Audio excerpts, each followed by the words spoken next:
Rabbi इश्रह ली सदरी वयस्सिर ली अमरी वहलुल उक़दतम मिन लिसानी यफ़क़हू क़ौली। ऐ रब, हमारे सीने को हमारे लिए खोल दे और हमारे लिए हमारा बयान करना आसान कर दे। हमारी ज़ुबान की गिरों को खोल दे ताकि हमारा जो मैसेज है वो लोगों को जिस तरह हम समझाना चाहते हैं, जो कह रहे हैं वही वो सुने और वही वो समझ सकें। हमें सही सुनने, सही समझने और सही बोलकर अमल करने की तौफीक अता फरमाए। सबकी दुआ है। आज हमारा तिब साबर लिटरेसी एकेडमी के हवाले से दूसरा लेक्चर है। हमने पहले मुबादियात तिब जब शुरू किया था और आज का हमारा जो टॉपिक है वो हालात बदन के ऊपर है। जब तक यानी कि हमें एक इंसान के जिस्म के बारे में नहीं पता होगा तो हम उसका इलाज मुआवजा नहीं कर सकते। पहली तो बात यह है कि आदम अलैहिस्सलाम से लेकर दुनिया में रहने वाले आखिरी इंसान की जो एनाटॉमी और फिजियोलॉजी है वो सेम रहेगी। किसी के, हर इंसान के 2 फेफड़े, 2 आँखें, 2 कान, 2 नाक, एक नाक और एक चीज़ हर एक की सेम है। जो जिस्म है सबका सेम है और उनकी जो बीमारियां हैं तकरीबन वो भी एक ही जैसी हैं जो अज़ल से लेके अब तक इंसानों को लगेंगी। इसलिए इस पर हमारा ये नज़रिया है, साबिर साहब का भी ये नज़रिया है और हमारा भी ये ख्याल है कि इसके ऊपर अंदाजे नहीं लगने चाहिए, इसके ऊपर नज़रिए नहीं देने चाहिए, इस पर कवानीन लागू होते हैं और हमारे ऊपर, इंसान के ऊपर अल्लाह ताला ने अपने कवानीन नाफिज फरमाए हैं हमारी तबीयत के ऊपर। और जो इनकी खिलाफ वर्जी करता है, जो कुदरत के कवानीन की खिलाफ वर्जी करता है, वो नेचर के खिलाफ जाता है, वो ही बीमार होता है और वो अल्लाह की किसी न किसी पकड़ या कवानीन की मुखालफत करने की वजह से बीमारियां आया करती हैं। जो लोग हिफ्ज़ाने उसूल, जो सेहत के असूल हैं उनकी पैरवी करते हैं, जो इस्लाम ने खाने का, पीने का, रहने का, उठने का, बैठने का, सोने का जो तरीका इरशाद फरमाया है और हसूल रिज़्क़ का जो तरीका इरशाद फरमाया है उसको फॉलो करेंगे तो शायद हम कभी भी पूरी ज़िंदगी में शायद बीमार ना हो। तो कुछ चीज़ें ऐसी हैं कि जो हमारी अपनी गफलतों की वजह से हमारे सामने आती हैं। लेकिन इसमें जो हमारा बुनियादी टॉपिक तिब का क्या है कि इंसान की जिस्म का तो पता चले और इंसान की बॉडी की जो हालत है वो तो पहले बंदे को पता चले कि जिसके ऊपर ये चीज़ें वारिद होती हैं, जिसके ऊपर ये चीज़ें इस्तेमाल होती हैं कि वो बंदा है क्या चीज़ है और बंदे की कैफियत कैसी है जिस्म की, और उसमें अगर एक बंदा सेहतमंद होता है और बीमार होता है तो उनमें फ़र्क कैसे करते हैं। ये चीज़ें इंपॉर्टेंट। आज का टॉपिक हमारा हालात बदन की कैटेगरी में है। ठीक है सर, आज का हमारा टॉपिक का नाम है हालात बदन। अब हमारी 2 ही हालतें होती हैं, एक हालत सेहत और एक हालत मर्ज। या तो हम ठीक होंगे या फिर हम बीमार होंगे, बस इन 2 कैफियत से हम लोग बाहर नहीं होते। अगर इंसान के आज़ा और उनके अफ़ाल बिल्कुल ठीक हों तो इंसान सेहत के साथ रहेगा। अगर उसके आज़ा के अफ़ाल और दुरुस्त नहीं होंगे तो वो मर्ज का शिकार होगा। ठीक है जनाब, मर्ज में किसी न किसी उज़्व का शामिल होना ज़रूरी है कि उज़्व बीमार होगा तो बीमारी आएगी। अब अगर मेरे हाथ पे चोट लग जाती है तो क्या ये मर्ज है? नहीं, क्योंकि ये एक सिचुएशन है जो मुझे लगी है कि मेरा मर्ज नहीं है और इसने किसी उज़्व की फेल को नहीं तब्दील किया तो हम इसको मर्ज नहीं कहते। ठीक है सर जी, एक बंदे का टांग टूट गई है, उसका एक्सीडेंट हो गया, अब टांग टूटना कोई मर्ज है? नहीं है, क्योंकि ये किसी उज़्व की बीमारी का नाम नहीं है। तो अगर किसी उज़्व कहीं खराब होगा, कहीं ऑर्गन कहीं खराब होगा, उस चीज को हम बीमार कहते हैं। बाकी जो है उसकी हालात हैं, उसकी सिचुएशंस हैं। आगे चलते हैं जी। अब अगर हम ये सोचते हैं कि यार पहले तो बात ये है कि मर्ज क्या है और मरीज क्या है। अब इसका जो माखज है वो रजा है। रजा से देखिए, वो शख्स जिस पे अल्लाह ताला राजी हो जाता है और चाहता है कि ये अपने मुंह से मेरा जिक्र करे, तो अल्लाह उसको मर्ज देता है, फिर वो अल्लाह को याद करता है। अल्लाह पाक कुरान पाक में शायद फरमाते हैं कि वैसा अन्नमना अलल इंसान है तो बना बजाने भी, जब हम किसी इंसान पे अपनी कोई नेमत उतारते हैं तो हमसे मुंह फेर लेता है यार। वैसा मसदुर्रो, और जब हम उसको कोई तकलीफ देते हैं, दान अल जंबिही काइदन व काइमा, तो वो उठते बैठते लेटते फिर हमें याद करता है। तो मर्ज की तारीफ क्या हुई है? मर्ज की तारीफ वो है, मर्ज वो चीज है जो आपको बिठा दे, चलते हुए बंदे को खड़ा कर दे, खड़े बंदे को बिठा दे और बैठे हुए बंदे को लिटा दे। ऐसा मर्ज जो आपको लिटा दे, बिस्तर पे बिठा दे, आपकी हरकतों को, आपके चलने फिरने को महदूद कर दे, आपके खाने पीने को महदूद कर दे, आपके हालात के, दुनिया की जो जिंदगी के काम है उसको महदूद कर दे और आपको एक जगह पे बिठा दे, लिटा दे, खड़ा कर दे, आप एक ही जगह पे, वो मर्ज है। समझ में आ गया सर आपको? अब इसका मतलब ये कुरान पाक की आयत से मैं आपको साबित कर रहा हूँ। और जो बंदा चल रहा है, फिर रहा है, खा रहा है, पी रहा है, उसको नज़ला जुकाम हो गया, खांसी हो गई, बुखार हो गया, उसने वो बिस्तर पे नहीं चल रहा, फिर भी चलता फिर रहा है, तो शायद हम उसको मरीज नहीं कहेंगे। उसको किसी न किसी अलामत ने पकड़ा हुआ है, किसी बीमारी की अलामत उसको टच हुई है, अभी उसको अभी मर्ज नहीं लगा। मर्ज वो है जो आपको बिस्तर पे लिटा दे, बस ये सब जाने की बात ये है सर, ठीक है, जो आपको बिठा दे, ये रोक दे आपको सारी जिंदगी के काम करने से, और खुदा उस पर राजी होता है, क्योंकि अल्लाह ताला चाहते हैं कि ये बंदा मेरी तारीफ करे, अल्लाह पाक फरमाते हैं फिर वो जब बीमार होगा ना तो उठते बैठते लेटते मेरा नाम लेगा, हाय अल्लाह यूं करेगा। जब तक वो अल्लाह अल्लाह नहीं करेगा उसको अल्लाह ताला छोड़ते नहीं है, लेकिन अल्लाह ताला उसके मुंह से अपना नाम सुनना चाहता है। बस ये एक फलसफा है मरीज होने का। तो अल्लाह की रहमतें होती हैं उस शख्स के ऊपर, अल्लाह उसको पसंद कर रहे होते हैं, अल्लाह से नाराज नहीं होते हैं, और कुछ मोमिनों की गुनाह झाड़ देते हैं उस मर्ज के साथ। और जब अल्लाह ताला के पास जब बंदा मिलने के लिए जब जाएगा मरते वक्त, तो पाक होके जाएगा। तो मुख्तलिफ इसके दर्जात हैं मर्ज होने के, मरीज कैसे होते हैं। लेकिन अगर हम तिब्बी लिहाज से देखें तो जो अक़साम मर्ज हैं वो दो किस्म के हैं।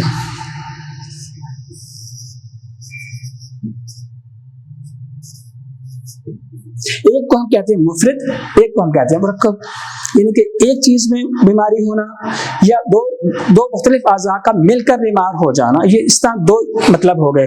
मुफरिद का मतलब एक उज़्व हमारा डैमेज हो गया तो हम मुफरिद मर्ज कहेंगे उसको। मुरक्कब वो है कि जिसमें एक से ज्यादा हमारे जो आज़ा हैं, जो उज़्व हैं, वो आपस में मिलकर बीमार होना शुरू हो जाते हैं, तो हम उसको मुरक्कब और मुफरिद की किस्त में लेते हैं।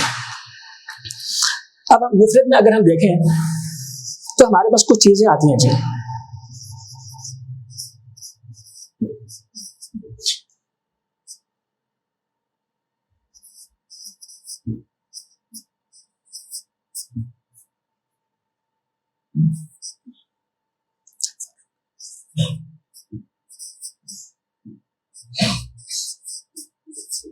ये तीन कैटेगरी तिब्बी लिहाज से हम अमराज की तकसीम करते हैं। आपको मालूम होगा जब हम किसी बंदे की तबीयत मालूम कर रहे होते हैं उसको पहले पूछते हैं आपका मिजाज कैसे हैं आपके, ये मिजाज हम, ये मतलब है मिजाज अगर बिगड़े हुए होंगे तो उसकी ये तीन किस्में हैं।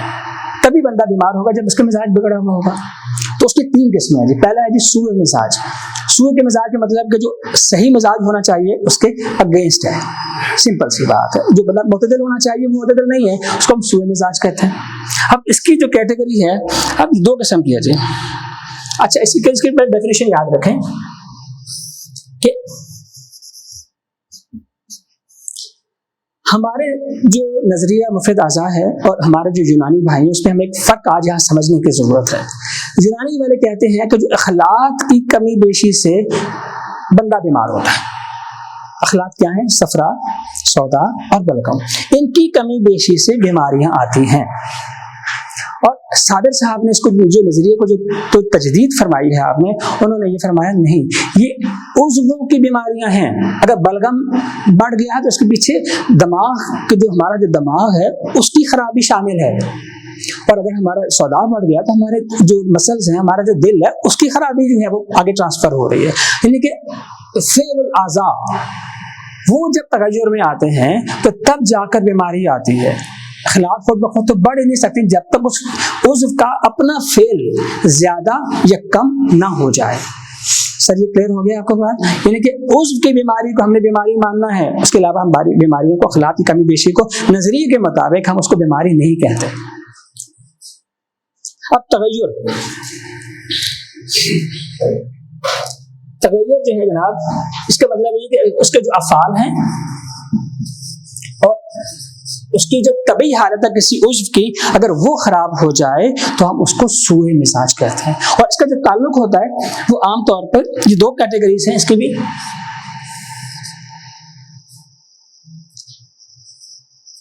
सादा और मादी। अब सिंपल सी बात सर, यहाँ तक अगर आपको समझ में आ जाएगा, हमारे जो उज्व का फेल कमी बेशी की वजह जो होती है उसका किसी दो किस्में हैं, और उसमें एक सादा है और एक उसमें मादी है। ये जो सादा है ना जी, ये कैफियत में कमी बेशी की वजह से होती है। अब कैफियत क्या है? सर्दी गर्मी जो हमें महसूस होती है उसकी वजह से जो बीमारी आती है वो बाहर से अंदर की तरफ जाती है, इसलिए वो कैफियत जो गर्मी सर्दी हमारे बाहर है वो जब हमें असर करने लगती हैं उसमें जो बीमारी आती है हम उसको सादा कहते हैं। इसमें कैफियत इन्वॉल्व होती है।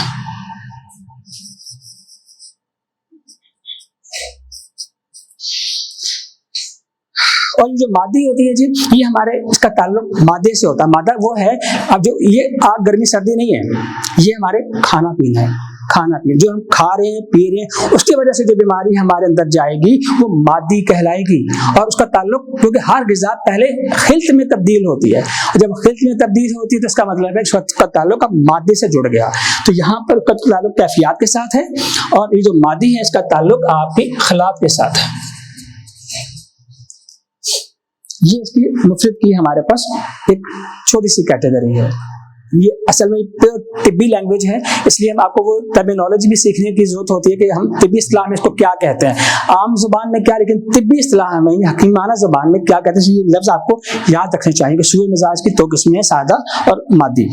अच्छा, मर्ज़ तरकीब सर, अब इसको मैं थोड़ा सा वॉश करना चाहूंगा, हटा दूं सर इसको, मसला तो नहीं है?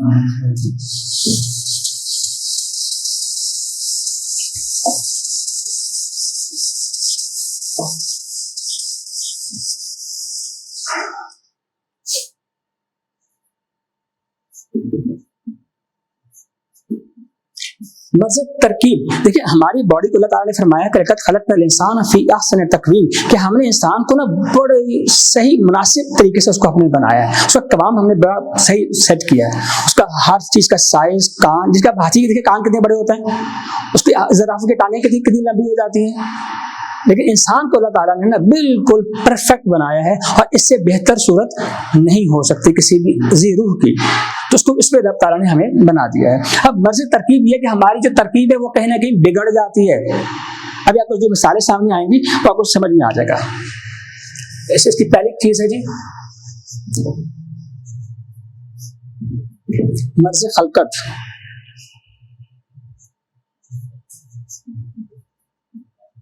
मर्ज़ मिक़दार, मर्ज़ अदद,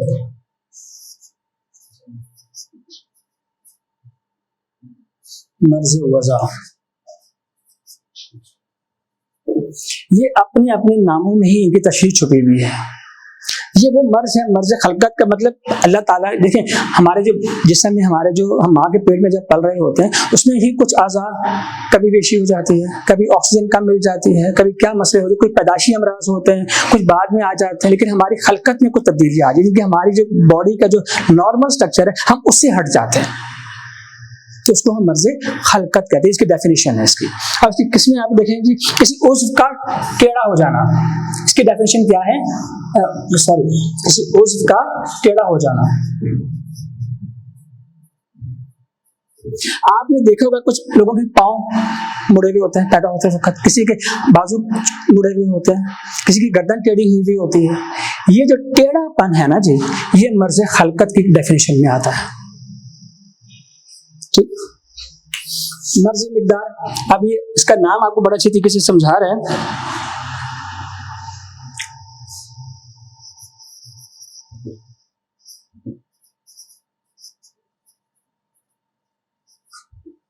किसी एक चीज का साइज में बड़ा हो जाना, ये मर्ज़ मिक़दार है। हाथ दोनों नॉर्मल है, ये मोतदिल है, एक हाथ मेरा बड़ा हो जाए एक हाथ छोटा हो जाए, ये मर्ज़ मिक़दार है। एक साइड गाल मेरा फूल जाए एक गाल मेरा छोटा रह जाए, ये मर्ज़ मिक़दार होगा। एक टांग बड़ा हो गया एक टांग छोटा रह गया, ये मर्ज़ मिक़दार। एक टांग, आपने अक्सर लोगों को देखा, एक टांग छोटी होती है एक टांग बड़ी होती है बगैर किसी वजह के, तो वो जो मर्ज़ की टाइप है वो मर्ज़ मिक़दार कहलाती है। मर्ज़ अदद, आपने ये भी अक्सर देखा होगा कि तादाद में चीजें बढ़ जाती हैं, इसमें उज़्व की जो तादाद बढ़ जाती है। मिसाल के तौर पे आपने ये देखा होगा कि किसी आपने 6 उंगलियों वाले लोग भी देखे होंगे, जिसकी 5 उंगलियां किसी की 6 उंगलियां निकल आती हैं, तो उनकी तादाद बड़ी भी होती है, तो वो मर्ज अदद कहलाता है। या किसी की 5 उंगलियां नहीं चाहिए, किसी की 4 उंगलियां, ये मर्ज अदद है, ठीक है, जिसमें कुदरती तौर पे कुछ चीजें कम या ज्यादा तादाद में हो जाती हैं। अब मर्ज वज़ा, इसमें किसी भी उज़्व की हैयत बदल जाती है, उसकी शक्ल ही बदल जाती है, ठीक है ना। जैसे आपने कोई लोग देखा, हमारे लोग कान से मुतरासिब फासले पर है, कुछ लोग के कानों की लोग इतनी बड़ी हो जाती है। अभी जो बड़ा हो गया इसकी वजह ही खराब हो गई। ये जो वजह है ना, वजह का मतलब जाहिरी हालत उसकी जो है, जितना उसको होना चाहिए उतना उससे ज्यादा साइज बढ़ गया उसका या कम हो गया उसकी, ये चीजें मर्ज वजह कहलाती है। सर ये हमारी मर्ज तरकीब जो दूसरी कैटेगरी है अमराज की, ये वो वाली कैटेगरीज है। आप मुझे बात बताइए, क्या हम किसी का तादाद को कम कर सकते हैं? अगर किसी की 6 उंगलियां हो गई हैं तो हम उसको नॉर्मल में 5 उंगलियों में ला सकते हैं, किसी दवाई से, किसी दम फूक से नहीं ला सकते। इन चीजों का इलाज नहीं है। अब किसी बंदे का अगर हैयत ही बदल गई है कुदरती तौर पर, तो हम उसको ठीक नहीं कर सकते। तो इनमें से कुछ चीजें काबिल इलाज हैं और कुछ चीजें काबिल इलाज नहीं होती। तो आगे चल के भी आएगा कि किसको हम इलाज कर सकते हैं, किसको हम इलाज नहीं कर सकते। तो आगे ये समझ में आ गया सर जी, क्लियर हो गया? आगे चलें।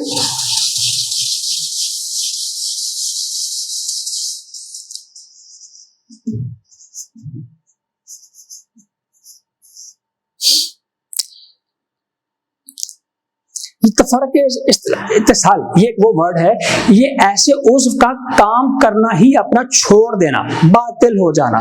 पहले भी हमने क्या पढ़ा कि उसके काम में तगय्युर आ जाता है, वो जो पहला टाइप था उसमें तगय्युर आता है, और इसके अंदर दूसरा हमने पढ़ा उसमें कमी बेशी हो जाती है। और इसमें हमने क्या पढ़ा कि इसमें एक फेल, एक उज़्व अपना काम करना ही छोड़ देता है, इसको हम बातिल कहते हैं। इनके काम करना बिल्कुल रुक गया। ये उज़्व की तीसरी, मर्ज की तीसरी कैटेगरी है। फर्स्ट की कोई डेफिनेशन नहीं है। आंख देखना छोड़ दें, कान सुनना छोड़ दें, हाथ चलना का पकड़ना छोड़ दें और हाथ टांगे चलना छोड़ दें, तो ये इसका कोई बातिल हो गया इसका काम। जुबान ना बोल सके, नाक ना सूंघ सके, तो ये उसका फेल जो है वो बातिल होना, ये तीसरी कैटेगरी है।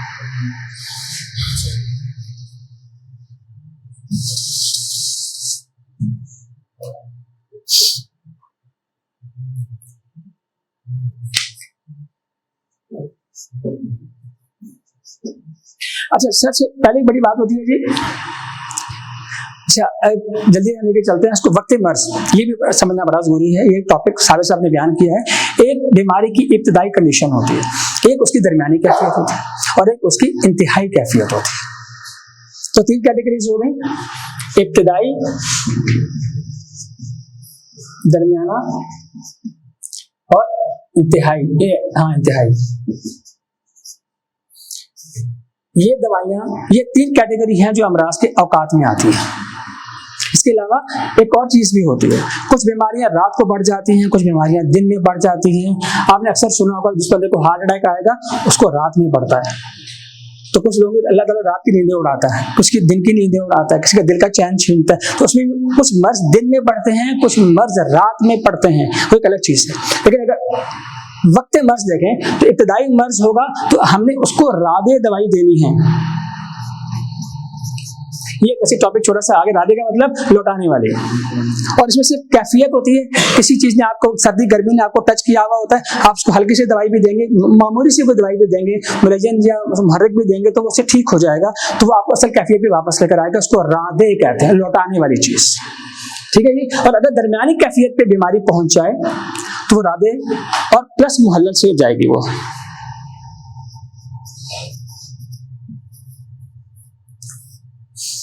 यहां पर तहरीक कोई भी होती है, यहां पर तस्कीन हुई भी होती है और यहां पर तहरीक हो रही होती है। जब एक बीमारी इंतहा पर पहुंचती है तो इंसान को तहरीक कर रही होती है। जब दरमियानी स्टेज पर होती है तो वो तस्कीन की स्टेज पर होती है। जब शुरू की स्टेज में होती है तो मुहर्रिक तहरीक दे रही होती है हमारे जिस्म को। और अगर यह रादे अगर दरमियानी कैफियत होगी, उसको 2 दवाइयों की जरूरत पड़ेगी, रादे की भी और मुहल्लल की भी, क्योंकि साथ साथ जिस्म में वरम भी आने लगता है, तो उसको भी रोकने के लिए मुहल्लल तहलील करने वाली जो रोकने वाली दवाइयां हैं वो भी देनी पड़ेंगी तस्कीन के साथ साथ। हाँ, ये इसकी अलग अलग कैफियत है। अगर शुरू में अगर ये उज़्व की इब्तिदाई मर्ज की अलामत पे कोई मरीज आपके पास पहुंच जाता है,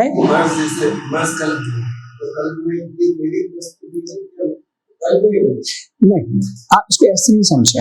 ये अभी हमारा जो नजरिया है वो ये बताता है कि तहरीक जिसमें होगी उससे अगले उज़्व में तस्कीन होगी, उससे अगले तहलील जाएगी। अभी हम और जो तहरीक का मुकाम है उसी को हम मकाम मर्ज करार देते हैं, और उसकी जो मर्ज की जो शिद्दत है ना उसके ऊपर उसको बेस करते हैं। अगर मर्ज की अभी इब्तिदाई स्टेज है तो उसको एक दवाई भी ठीक करने की पोजीशन में आती है, और अगर उसमें तस्कीन आ जाए और वो अगली स्टेज पे चला जाए तो उसको फिर 2 दवाइयों से ठीक करेंगे, उसमें रादे भी वो भी है। तो मेरा सवाल ये था कि उसी वुज़ू में ये तीनों एक ही उसको हमने मोनेटाइज किया हुआ है, उसी को हमने रखा हुआ है, उसी को हम बयान कर रहे हैं। एक ही उसकी जनरल डिस्क्रिप्शन दे रहे हैं, जो एक ही उज़्व होगा उसमें ये बीमारी की मुख्तलिफ कैफियत होंगी। अभी हमने दर्जे अमराज पढ़ने हैं सर, अभी वो भी आएंगे, ठीक है। और जो इंतहाई स्टेज होती है वहाँ पर आप मुहल्लल दवाइयाँ भी देंगे प्लस उसको मुकव्वियात देंगे। ये तरकीब जो है हमारे साबिर साहब ने बड़े क्लियर तरीके से बताई है। इलाज मुआलजे में चीज़ को मद्देनज़र रखना चाहिए, और हाजिक जो तबीब है वो मर्ज़ की इन 3 कैटेगरीज में डिवीज़न करने का कम अज़ कम उसको इतना सेंस होना चाहिए कि मर्ज़ अभी इब्तिदाई स्टेज पर है, दरमियानी पर है या आखिरी स्टेज पर है।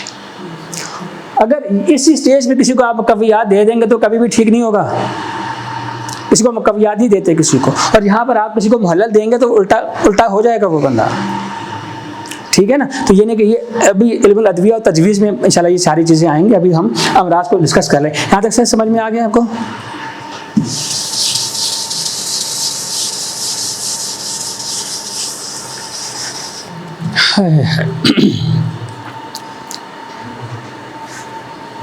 अच्छा, हमारे यहाँ देखिए जी कि हमारा जो जिस्म जो बनता है सबसे पहले अल्लाह ताला ने हमें कुरान पाक में फरमाया कि हमने तुम्हें नुत्फे से पैदा किया।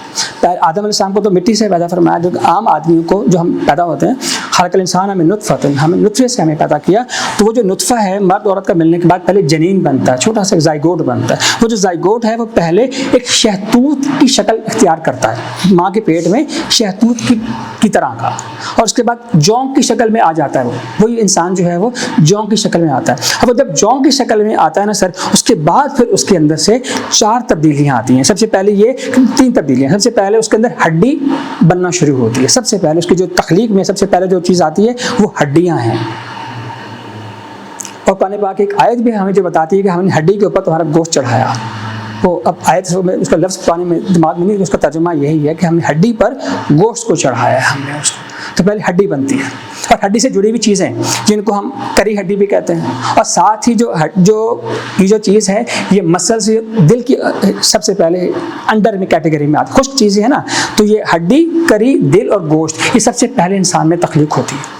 ये मसल्स हैं सारे के सारे। दूसरी स्टेज पे अल्लाह ताला हमारे जिस्म में गुदुद को पैदा करता है। गुदुद कौन से हैं? जिगर हैं, गुर्दे हैं, और गुदुद के अलावा ग़िशाए मुखाती कहते हैं जिसको, यानी कि झिल्लियाँ जो होती हैं हमारे जिगर की वो पैदा की जाती हैं। ये जिन इंसान तख्लीक कैसे हो रहा है, ये दूसरी कैटेगरी।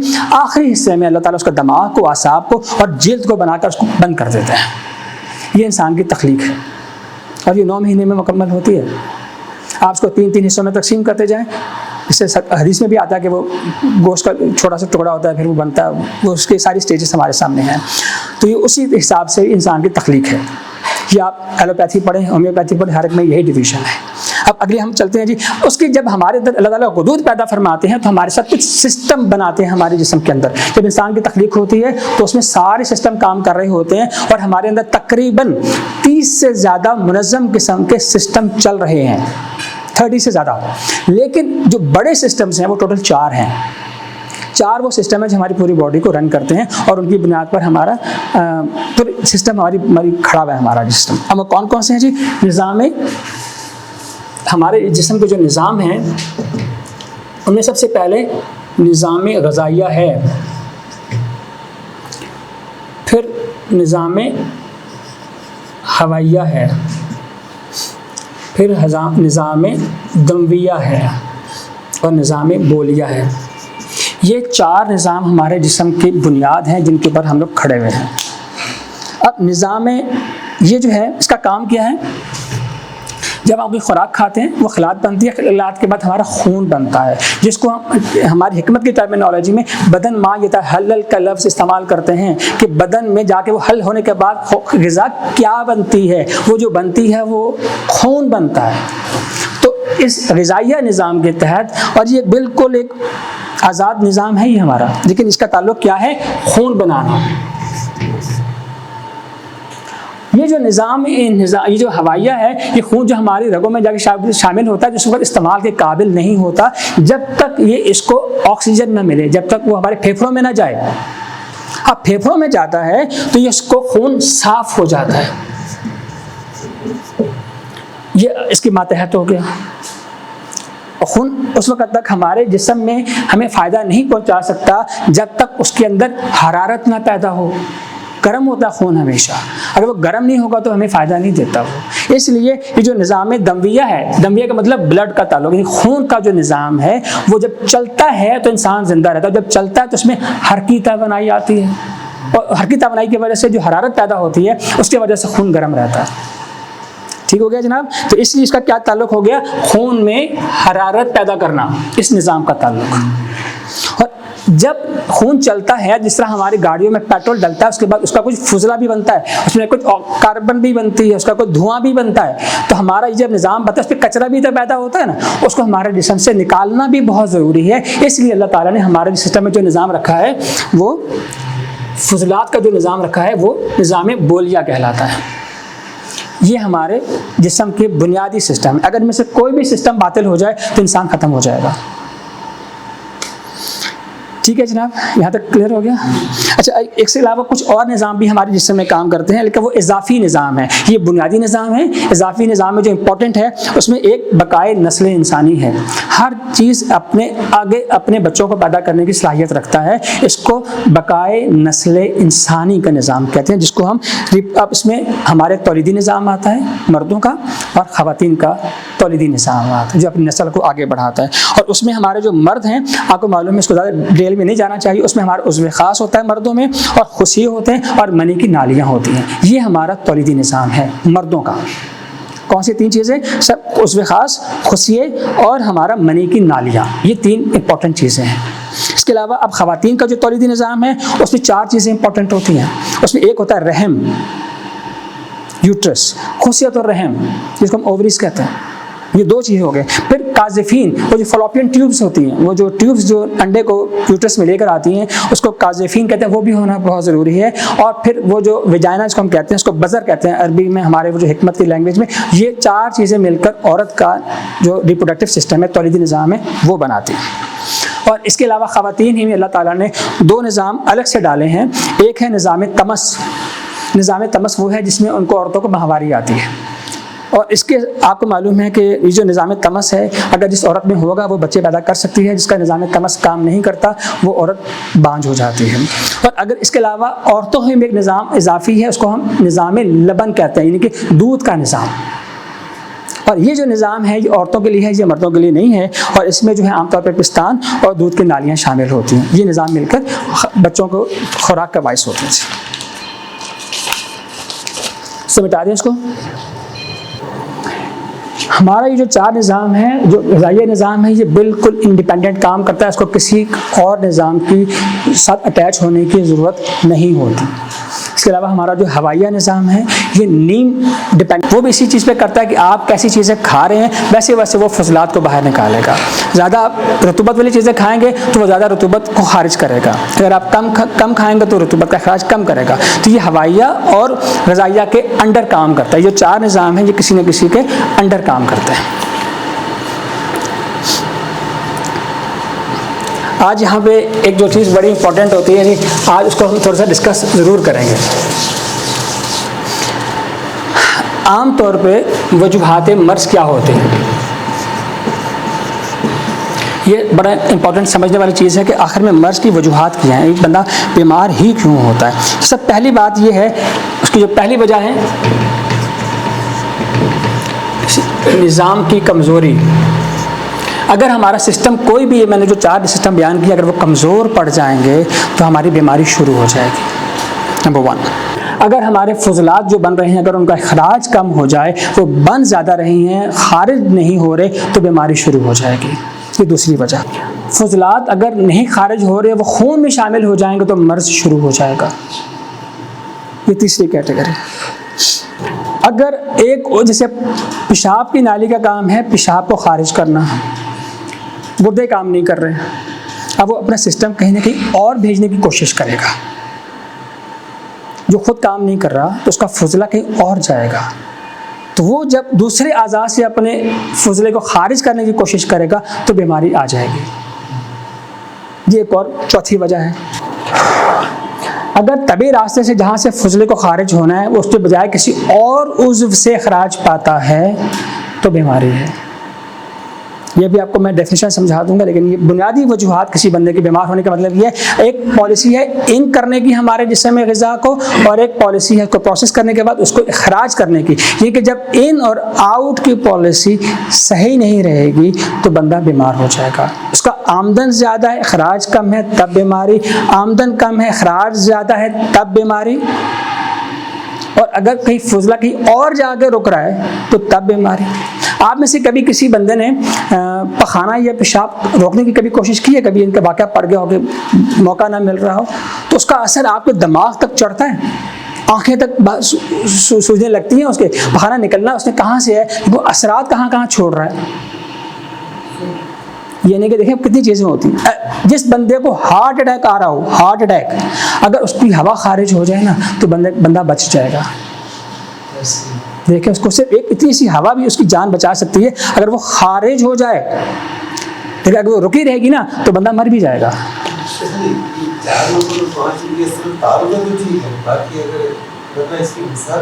अभी आपको मिसाल दे रहे हैं, अभी मिसालें आ रही हैं सर उसको, जो आपको इसको मिटा दूँ, लेकिन आपको ये याद रहनी चाहिए कि क्योंकि मैं अभी उसको मिसाल देता हूँ। चलें, एक सबसे बड़ी हमारी जो बीमारी हुक्मा के पास जो आती है वो मैदे के हवाले से कब्ज़ की आती है। बड़ी कब्ज़ हो रही है, बड़ी कब्ज़ हो रही है। अब मुझे देखिए आप इसका आपको चीज़ सब समझ में आ जाएंगी। अब एक बंदे को कब्ज़ हो रही है, असल में ये बीमारी किस चीज़ की है? ये है बड़ी आंत की, कि बड़ी आंत में फजला रुक गया और खुश्क शुद्धा बन गया, वो खुश्क हो गया, खारिज नहीं हो रहा। ठीक है, अब बताएं अगर वो बड़ी आंत से खारिज नहीं कर रहा तो वो क्या करता है? एनाटॉमी और फिजियोलॉजी हमें ये बताती है, हुक्मा हमें ये बताते हैं, अगर ये नहीं करेगा तो ये अपना फजला जो जमा होता जा रहा है ना वो बैक मारना शुरू करता है।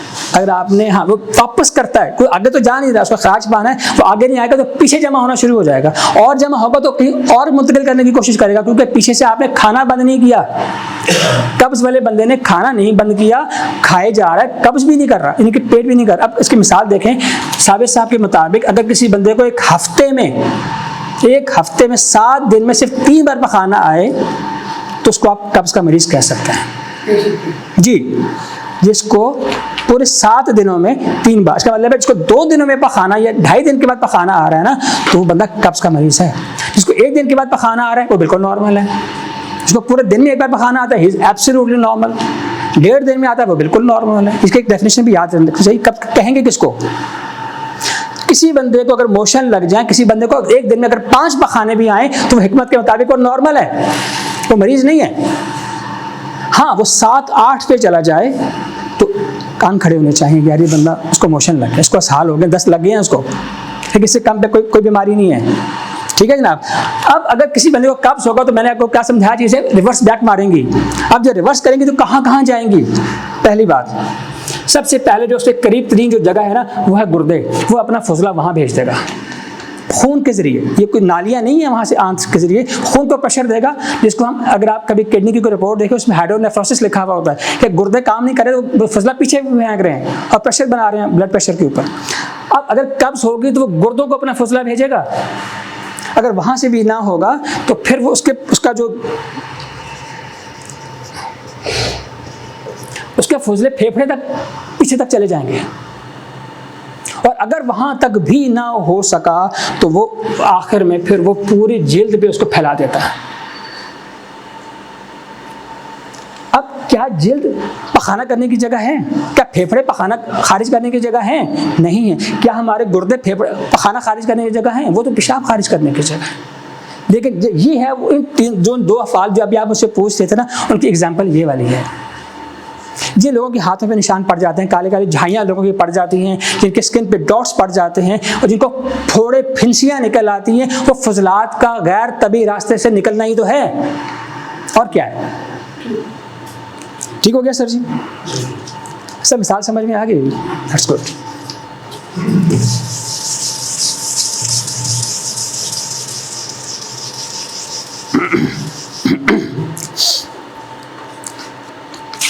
हमारा जो इसी के साथ जुड़ा हुआ टॉपिक है इल्मुल असबाब, ये बड़ा इंपॉर्टेंट टॉपिक है। ये पहले हमने वजूहात पढ़ी, लेकिन अब ये है कि हमारे जो असबाब क्या हैं हमें मरीज़ करने के, यार हम मरीज़ हो ही क्यों जाते हैं, कौन सी चीज़ हमें बीमार कर देती है। ठीक है, अब वो हमारे पास सर जो चीज़ें हैं ना, एक कैटेगरी में आपको बताता हूँ। हवा, माकूलात और मशरूबात, ये 6 चीज़ें हैं जो हमारे बीमारियों की वजूहात होती हैं और सबब बनती हैं हमें बीमार करने का। हवा, अभी हम इसकी एक एक टॉपिक के ऊपर थोड़ा थोड़ा हम आपको ब्रीफ करेंगे, लेकिन ये बुनियादी बातें हैं जो कि हमें बीमार करती हैं। सबके सामने हवा का मतलब आपको पता है, जो हम हवा में सांस लेते हैं, ठीक है। लेकिन माकूलात और मशरूबात क्या, जो हम खाते और पीते हैं, ये हमें बीमार करती हैं। हरकत और सुकून, यानी कि जो लोग बैठे रहते हैं, जो लोग चलते फिरते रहते हैं, दोनों की बीमारियां अलग अलग हैं। इसके अलावा हरकत और सुकून नफसानी, एक ये पूरा टॉपिक साबिर साहब ने बड़े तफसील से हमें बताया कि हमारे अंदर जो नफ्स है वो हमें कैसे बीमार करता है, कैसे आर पार होता है हमारे जिस्म के और हमें मुख्तलिफ बीमारियां लगाता है। इसके अलावा आप देखें नींद और बेदारी, किसी बंदे की नींद बहुत कम है, किसी की नींद बहुत ज़्यादा है, किसी की दरमियानी है, तो ये भी चीज़ें बीमारी के असबाब में हैं। और जो चौथी चीज़ होती है, छठी चीज़, वो है इस्तफराग व इख्तबास। अब आपने सुना कि हम फरागत का लफ्ज़ इस्तेमाल करते हैं पखाना पेशाब करने के लिए कि मैं फ़रागत हासिल करके आता हूँ ज़रा, यानी कि इस्तफराग उस लफ्ज़ से बना है कि पखाना पेशाब का जिस्म से बाहर जाना, और इख्तबास क्या है, रुक जाना। इस्तफराग का मतलब है बाहर जाना, यानी कि जब ये निज़ाम आउट हो जाता है बंदे का तो बंदा बीमार हो जाएगा जी। अब इनकी थोड़ी थोड़ी डेफिनेशंस हैं, फिर इनकी थोड़ी डिटेल्स भी हैं, लेकिन बहुत ज़बरदस्त किस्म की उन्होंने साबिर साहब ने इस पर मेहनत की है। मेरा ख्याल हमें वो सुननी ज़रूर चाहिए। जैसे हवा, हवा जो हमारा जो निज़ाम हवाइया है ना जी, वो 2 सिस्टम पे बेस करता है, सांस अंदर लेना, सांस बाहर निकालना, इनहेल और एक्सहेल करना। ये 2 जो सिस्टम होते हैं, जब हम अंदर खींचते हैं तो हमारे इर्द गिर्द की हवाओं में कितनी ही सैकड़ों गैसेस हमारी मौजूद होती हैं, केमिकल्स मौजूद होते हैं, लेकिन जब हमारा सांस खींचते हैं तो हमारा नाक सिर्फ और सिर्फ ऑक्सीजन को सक करता है। फिलहाल ऐसा फिल्टर हमारे नाक में लगाया है, तो वो जो लगाता है तो हमारे जिस्म को वो नसीम देता है। नसीम का मतलब रूह हमारे जिस्म में जो जाती है वो रूह मोतदल कहलाती है, उससे हम फ्रेश रहते हैं। जब रूह हमारे जिस्म में जाती है, सांस लेने से हम जिंदा हो जाते हैं। और जब हम सांस बाहर निकालते हैं तो रूह के फजलात खारिज होते हैं, जिसको हम दुखान कहते हैं, कार्बन डाइऑक्साइड कहते हैं, वो हम जिस्म से निकालते हैं। और कार्बन डाइऑक्साइड बीमारी है और हवा जो है वो हमारी रूह की ज़िंदगी है, उसकी खुराक है उसकी। अब हवा में अगर तगय्युर आ जाए, क्योंकि जिस हम हवा में सांस लेते हैं अगर उसमें तगय्युर आ जाए तो फिर क्या करेंगे, फिर किस तरह हमें बीमारियां अफेक्ट करती हैं। तो देखें जी,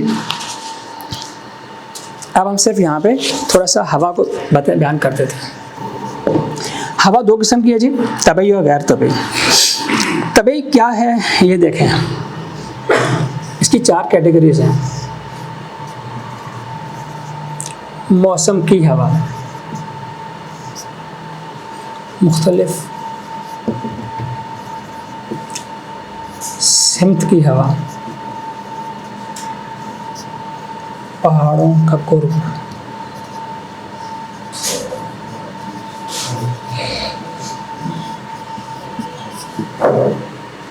अस्सलाम वालेकुम।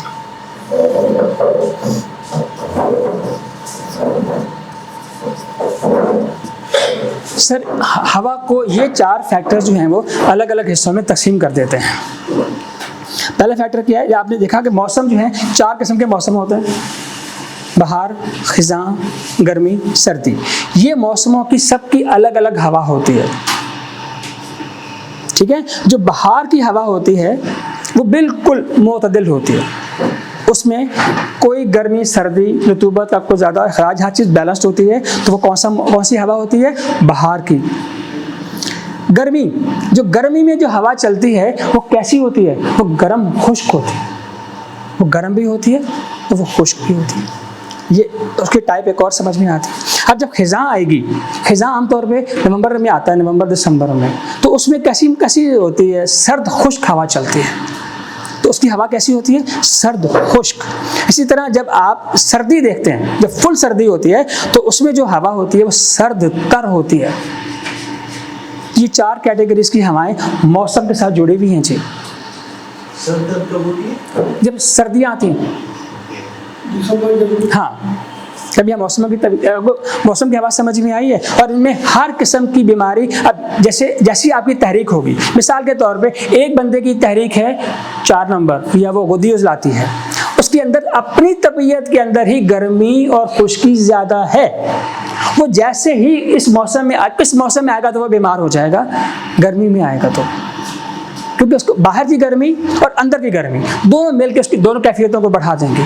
गर्मी खुश्की को बढ़ा देगी तो गर्मी खुश्की उसको बीमार कर देगी, ठीक है। एक बंदा सर्द मिजाज का है तो उसको सर्दियां गुजारना मुश्किल हो जाती हैं, उसको नज़ला जुकाम खाने लग जाता है। तो उसको किसने इफेक्ट किया, मौसम की हवा ने। समझ में आ गया बदरमान भाई? तो ये हवा बीमार करती है बंदों को। फिर दूसरी बात, मुख्तलिफ हवाओं, मुख्तलिफ सिमतों की हवाएं। तो अगला टॉपिक क्या है कि आपको पता है कभी कभी मगरिब से मशरिक़ को हवा चलती है। हमारे पास, हमारे कराची में वेस्ट ओपन का बड़ा कॉन्सेप्ट है कि हमारे ना आती है जनूब से, ना मगरिब की तरफ हमारी हवाएं आती, मगरिब से हवाएं चलती हैं, ऐसे ना सर जी। इन सब का अलग अलग असर है, यानी कि जो हवा जनूब से आएगी, जनूब से सफ़र करेगी और मशरिक़ की तरफ जाएगी, तो सर वो जो हवा जब भी होती है ना सर, वो सर्द तर होती है। ये बात याद रखिएगा, ये इस पर तहकीक की गई है कि जो हवा जनूबी है, जो सॉरी हाँ जो जनूब से हवा आएगी ना, हाँ वो सॉरी वो शुमाल की तरफ जाएगी, वो हमेशा सर्द तर होगी। इसी तरह जो शुमाली हवा चलेगी, जो शुमाल से हवा आएगी वो सर्द खुश्क होगी। इसी तरह जो कोटा से हवाएं आती हैं, जो पहाड़ों से आती हैं, वो सर्द खुश्क होती हैं, बिल्कुल ठीक है ना जनाब। इसी तरह मशरिक़ से जो हवा आएगी, जो मशरिक़ से हवाएं चलती हैं वो हमेशा मोतदिल होती हैं। जो मशरिक़ से जब हवा चलेगी तो वो मोतदिल होगी। इसी तरह और अगर कोई शुमाल से आएगी, सॉरी तो वो उसमें शुमाली, तो वो शुमाल से जो आएगी वो सर्द खुश्क होती है, कि मैंने आपको पहले भी बता दिया मैंने आपको, ठीक है जनाब। अच्छा, अब इसके अलावा ये देखें, अब हम जिस इलाके में रहते हैं यहाँ पे समुद्र हमारे बिल्कुल करीब है, यहाँ पे जो हवाएं चलती हैं वो सहरा की हवा से बिल्कुल अलग है। अब इसका पहाड़ों का करीब होना या समुद्रों का करीब होना, वहाँ की जो हवा की कैफियत होती हैं वो भी बिल्कुल अलग होती हैं। अगर पहाड़ आपके, जैसे क्या कहना चाहिए कि अगर आपके पहाड़ आपके मशरिक़ में हैं तो वहाँ का जो मौसम होगा शहर का सर्द रहेगा।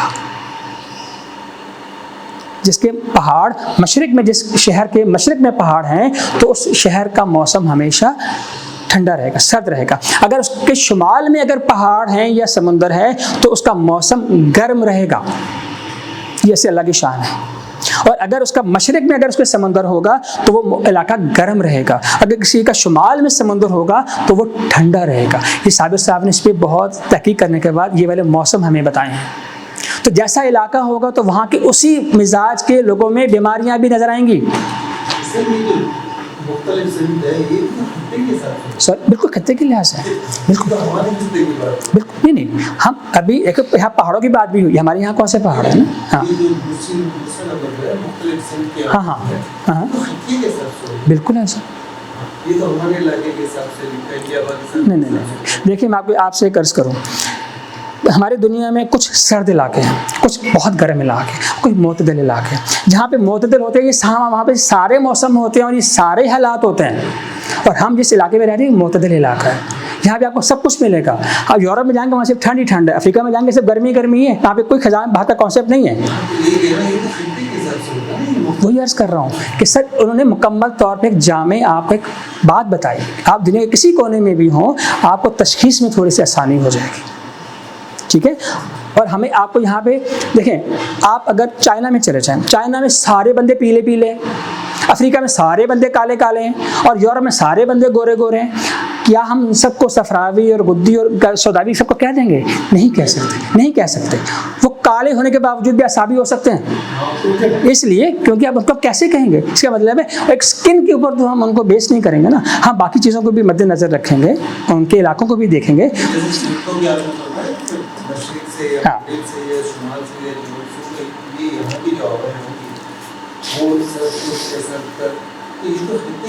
हर जगह है ना जी। हाँ, और ये हकीम तो एक आफाकी बंदा है ना, कहीं पे भी आप अफ्रीका में भी काम कर सकते हैं, यूरोप में भी कर सकते हैं। तो कम से कम इल्मी तौर पर सेंस तो होना चाहिए कि भाई अगर वहाँ की हवाएं आएंगी तो यहाँ का मौसम कैसा हो जाएगा। ठीक है सर जी। ज़मीनी तगय्युर, अब ये आखिरी चीज़ है, ज़मीन भी तो हमें बताती है ना। अब देखें, जो बिल्कुल पथरीली ज़मीन जिस इलाके में है, जहाँ पे कोई मिट्टी नहीं होती है, वहाँ की हमेशा खुश्की वहाँ पर ज़्यादा मिलेगी आपको, वहाँ पे खुश्की के आपको अमराज मिलेंगे आपको। और इसी तरह जो खाकी और कर, जिसमें मिट्टी भी हो और थोड़ी सी नम ज़मीन होगी, वहाँ पर आपको रतूबत ज़्यादा मिलेगी उस हवा के अंदर में। इसी तरह जो रेगिस्तानी इलाका है, वहाँ पर आपको सिर्फ गर्मी खुश्की मिलेगी, वहाँ पर जो हवा होगी ना वो गर्म खुश्क होगी, एक ही मौसम रहेगा वहाँ पर। वहाँ पे सर्दी का वाला कॉन्सेप्ट नहीं है। और जहाँ पे बिल्कुल मैदान है, चटियाल मैदान है, वहाँ कोई पहाड़ नहीं है, वहाँ पे आपको दो चीज़ें मिलेंगी, गर्मी और तरी। ये हवा इस किस्म की आपको वहाँ पे मिलेगी। ये साबिर साहब की बड़ी अल्लाह का करम हुआ, बड़ी उन्होंने तफसील से चीज़ों को बयान फरमाया जो आम बंदे की नॉलेज में भी नहीं आती, समझ में भी नहीं आती है। अच्छा, ऐसा गैर तबी,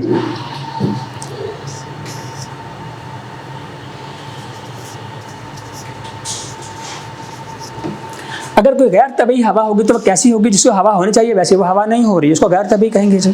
अब वो कैसी है? आसमानी ये है, आप ये देखें, जब आसमान पर चांद और तारे, समावी का मतलब आसमान की क्या कैफियत है, अगर आसमान बहुत क्लियर है और चांद और तारे आपको नज़र आते हैं ना जी, तो ये गर्मी को बढ़ा देंगे।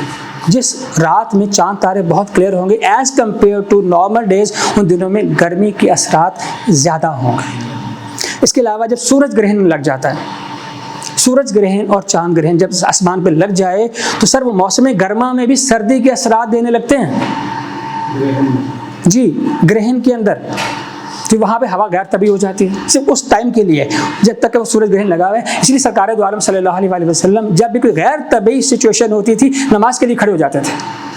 सूरज ग्रहण लगा, चांद ग्रहण लगा, तो आप बाहर आके नज़ारे नहीं देखते थे, मसला डाल के तो अल्लाह से माफ़ी मांगते थे, क्योंकि गैर तबी हुआ है। और गैर तबी जो भी चीज़ होगी वो बीमारियां लेकर आती है, और सिर्फ एक बंदे पर नहीं, पूरी नस्ल इंसानी पर लेकर आती है। तो सरकार दो आलम सल्लल्लाहु अलैहि वसल्लम सबके लिए माफ़ी मांगते थे। हाँ, सबको हमें माफ़ कर दे अल्लाह ताला, इनसे हमें महफूज रख।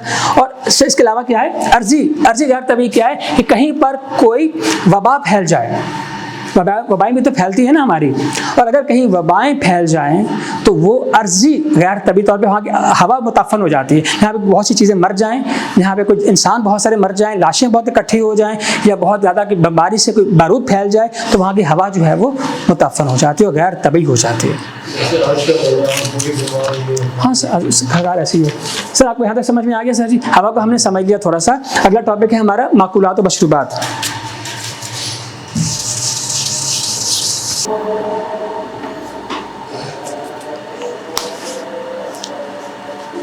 ला इलाहा मुहम्मद रसूल।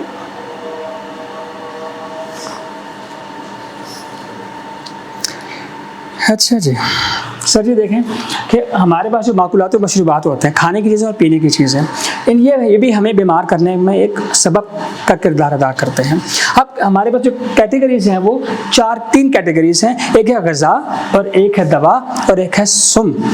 ग़िज़ा का मतलब जो हमें ताकत देगी, दवा का मतलब जो हमें सपोर्ट करेगी, दवा के तौर पे काम करेगी, और जो तीसरी है जहर का दर्जा, क्योंकि जहर जो हमें बीमार कर सकती है।